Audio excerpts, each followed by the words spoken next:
बच्चों, आज हम टॉपिक करने वाले हैं +1 क्लास फिजिक्स के लिए डायमेंशनल एनालिसिस। लास्ट टाइम हमने physical quantities, system of units और सम प्रैक्टिकल यूनिट्स के बारे में डिस्कस किया था। अब हम देखो यहाँ डायमेंशनल एनालिसिस एक नया पार्ट हमारे पास यहाँ पे स्टार्ट होता है। कुछ छोटी छोटी इंफॉर्मेशंस यहाँ हम देख लेते हैं। देखो डायमेंशनल एनालिसिस यानी डायमेंशंस, देखो यहाँ एक वर्ड हमारे पास आता है डायमेंशंस। एक्चुअल में डायमेंशंस होती क्या है? तो dimensions basically power raise to the any physical quantity. जो भी कोई फिजिकल क्वांटिटी हमारे पास होती है, mass, length, time, current, temperature, amount of substance, luminous intensity, ठीक है। तो इन सब की जो पावर होती है, ठीक है। तो जैसे हमने ये लिखा, जैसे हमने माना कि मास को हम m से रिप्रेजेंट करेंगे, लेंथ को l से रिप्रेजेंट करेंगे और टाइम को t से रिप्रेजेंट करेंगे। बेसिकली ये 3 क्वांटिटीज हमारे पास यूज होती है किसी भी डायमेंशंस में, किसी भी डायमेंशनल फॉर्मूले के अंदर, ठीक है। तो मान लिया जैसे मास की पावर हमारे पास सपोज दैट a है, l की पावर सपोज दैट b है और t की पावर सपोज दैट c है, ठीक है। तो जो भी हमारे पास बेसिक फंडामेंटल क्वांटिटीज है, मास, लेंथ, टाइम, तो डायमेंशनल फॉर्मूले के बारे में हम यहाँ डिस्कस करेंगे। तो मास को m से, लेंथ को l से, t को t से, and the powers of these fundamental quantities suppose that a, b, c, these are called dimensions, ठीक है। और देखो जैसे अब कोई भी फिजिकल क्वांटिटी होती है उसको आपको in terms of mass, length, time और जो भी हमारे पास फंडामेंटल क्वांटिटीज है उनकी टर्म्स में लिखेंगे और उन सबको हम एक स्क्वायर ब्रैकेट में एनक्लोज कर देते हैं, एनक्लोज्ड इन ए स्क्वायर ब्रैकेट। तो ऐसा करने से जो ये अरेंजमेंट बना है, इस अरेंजमेंट को हम क्या बोलते हैं? डायमेंशनल फॉर्मूला कहते हैं, ठीक है।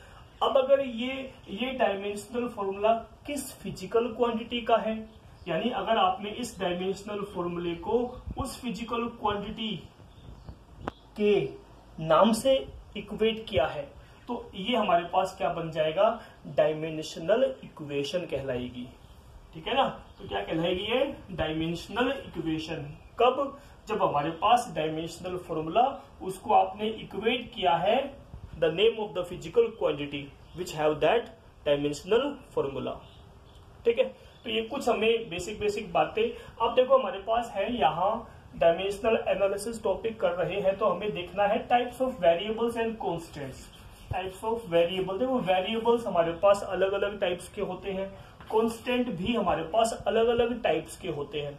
जब हमने बताया भाई डायमेंशनल फॉर्मूला है ना, देखो डायमेंशनल फॉर्मूले अलग अलग क्वांटिटीज के अलग अलग होते हैं, वो हम डिस्कस करेंगे, ठीक है।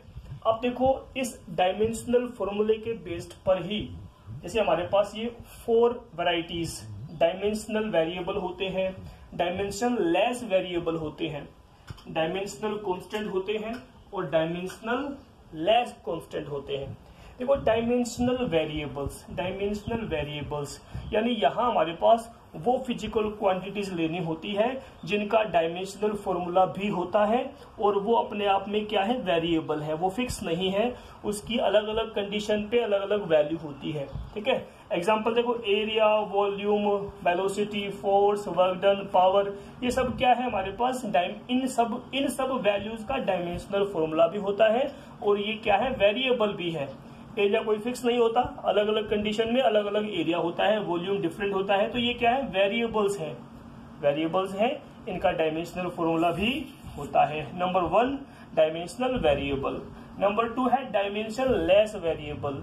देखो कुछ वेरिएबल्स ऐसे होते हैं जिनका डायमेंशनल फॉर्मूला नहीं होता, ठीक है, मतलब वो क्या है? डायमेंशन लेस है।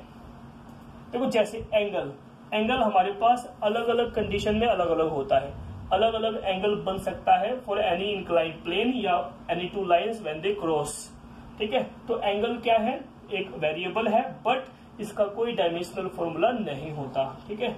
ऐसे ही स्पेसिफिक ग्रेविटी या हम स्ट्रेन की बात करें, change in configuration upon original configuration, इसका भी कोई डायमेंशनल फॉर्मूला नहीं होता, ठीक है। बट ये क्या है, वेरिएबल है। ठीक है, तो ये हमें देखना है। नंबर 3 की बात करते हैं, डायमेंशनल कांस्टेंट, यानी कुछ कांस्टेंट ऐसे होते हैं जिनका डायमेंशनल फॉर्मूला होता है, ठीक है, बट वो क्या है, कांस्टेंट वैल्यू कहलाते हैं। जैसे देखो जैसे कैपिटल जी पता है, यूनिवर्सल क्या है, ये यूनिवर्सल ग्रेविटेशनल कांस्टेंट। ये क्या है, यूनिवर्सल ग्रेविटेशनल कांस्टेंट। वैल्यू क्या होती है, 6.67 10⁻⁻11 newton metre square kilogram inverse square. ठीक है, ये ऐसी वैल्यू होती है। तो मतलब ये क्या है, कैपिटल जी क्या है, यूनिवर्सल ग्रेविटेशनल कांस्टेंट है, बट इसका डायमेंशनल फॉर्मूला होता है। ठीक है, इसलिए हम क्या बोलते हैं, डायमेंशनल कांस्टेंट। ऐसे ही प्लैंक्स कांस्टेंट होता है, उसको एच से रिप्रेजेंट करते हैं। ठीक है, इसके लिए भी हमारे पास वैल्यू होती है।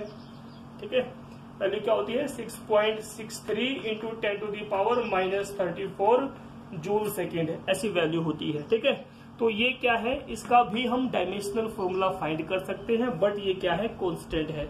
तो ऐसी फिजिकल क्वांटिटीज को हम क्या बोलते हैं, डायमेंशनल कांस्टेंट कहते हैं। अब बात आती है डायमेंशन लेस कांस्टेंट, यानी कुछ कांस्टेंट ऐसे भी होते हैं जिनका डायमेंशनल फॉर्मूला नहीं होता। देखो जैसे आपने देखा होगा, एग्जांपल हमने लिखे हैं यहाँ पे, दो एग्जांपल लिए, पाई। देखो पाई जो है, पाई एक हमें पता है पाई एक कांस्टेंट है। ठीक है, अब ये कांस्टेंट ऐसा है जिसका कोई डायमेंशनल फॉर्मूला भी नहीं होता। सिमिलरली ई देखो एक्सपोनेंशियल जो पावर होती है हमारे पास, एक्सपोनेंशियल जो लिखते हैं, उसका भी कोई डायमेंशनल फॉर्मूला नहीं होता। वो क्या है, डायमेंशनल लेस कांस्टेंट में आते हैं। तो ये 4 वैल्यूज हमारे पास है, dimensional variable, dimensional less variables, dimensional constant, dimension less constants. ठीक है, इनके एग्जांपल्स आपको पता होने चाहिए। अब हम देखने वाले हैं डायमेंशनल फॉर्मूलाज कैसे लिखते हैं। ठीक है, और उनके एप्लीकेशंस क्या है। देखो हम डायमेंशनल एनालिसिस टॉपिक पढ़ रहे हैं। सो डायमेंशन हमने बताया क्या होता है, और ये कुछ वेरिएबल्स और कुछ कांस्टेंट के बारे में हमने यहाँ पे डिस्कस किया। अब देखो हम डायमेंशनल फॉर्मूलाज देखना चाह रहे हैं, डायमेंशनल फॉर्मूलाज। ठीक है, तो